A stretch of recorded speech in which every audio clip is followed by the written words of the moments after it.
and it's going to go up to the game. So Larson kind of doing some stuff on the side. Yeah, I mean, he's struggled the last couple weeks, and we didn't do as much with him this week. I mean, he's going to be probably doubtful for the game. So we just got to get him some rest and get him recovered. So is that Rendell, I guess? Yeah, I mean, we'll see. We got to see what happens with the tackles too. So I mean, we got about 9 different lineups. So Wesley Johnson also in the mix there for Larson's spot? If you got a pulse, you're in the mix. We're out of guys.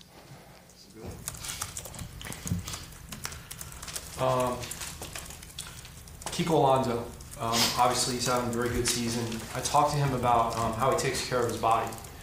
We always talk about weight, right? Like how he doesn't put any bad stuff in his body. It seems like Kiko is sort of similar to that in terms of sleep, nutrition, recovery. What are your observations about how he takes care of himself? Well, training-wise, he's one of those guys that you always see around the weight room. You always see kind of doing the, I don't know, if it's activation type things, sports science type things where, he's always working on flexibility, Pilates, those type of, activities to keep his flexibility and, his eating.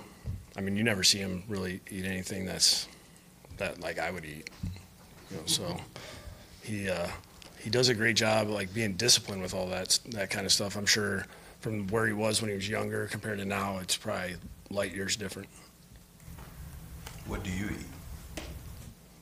Pizza and I'm trying to think what else. Rice Krispie treats. That's about it.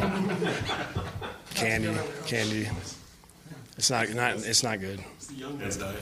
It's not good. To keep going on Kiko, the mentor role that he has with Jerome and Raekwon, having the veteran presence to help those 2 younger guys out there. Well, it's been interesting to watch those 3 guys kind of work together and the 2 young guys grow up. I mean, with Raekwon being here for a year, that has helped him almost like help bake, but at the same time, he has somebody else to lean on. And I think the communication really is what I've seen really develop over time since we started in the spring. And I think it's just 3 guys that love playing football and are able to sit in a room and talk about what they're thinking about doing and how they want to communicate some things and, how they can work through a game when a team's doing something, they got to make adjustments. I got just one question on Rizzy. Why not? I think the special teams group has been pretty good. What do you think makes him a good coach? I think, well, it starts with the experience he has. I mean, it was when I got this job, it was nice that there was a guy that was here that was a veteran coach that had been around in multiple systems within the organization, and his relationship with our players, knowing those guys so well, he's able to put them in the right spots. Like he uses guys to the max, but whatever their potential and their max ability is, he uses it all. And he knows how to, whether it be simplify or complicate things for the other team. And he does a good job of using that group and whoever it's been, because we've had some moving pieces. And we've had injuries to where he's had to kind of shake some guys and move them around and retrain them on the fly. And I think his communication's off the chart with how him and Move do things. They're able to split things up, and there's a lot of trust between those 2 to be able to do what they do. And it seems like every year there's somebody that you almost think like this guy might go to the Pro Bowl. I mean, they always seem to have somebody that you never expected. Like last year with Drake, I mean, he was having an unbelievable year before he basically started playing offense all the time. So they've always seemed to find one guy that you don't expect to really be that big of an impact player, and they end up being an impact player.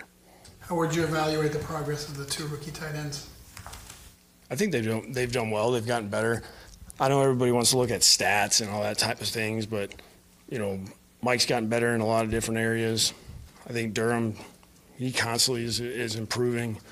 We see a lot of things in practice that we don't actually get an opportunity to do in games, or we're not getting the right coverages. So really you just got to pay attention to the type of things. When we're doing it out here and we see that type of growth, we just know it's, at some point, either this year or down the road, it's going to be, it's going to be good for us as an organization because I think those two guys can help us for a long time. A little bit of an odd one, but what's guys always have their routines before games and whatnot. What's the most unusual one you've seen in your career? I don't know. I don't pay attention. I mean, the only one that I ever really was associated with was when Peyton would do it. Like when 2012, when he first got there, we kind of started doing his throwing routine, but he had to do less throws than what he did. I mean, when him and Marvin and Reggie and those guys were out there, I mean, it was like 100 throws. I think we were down to like 14 or something like that before the game.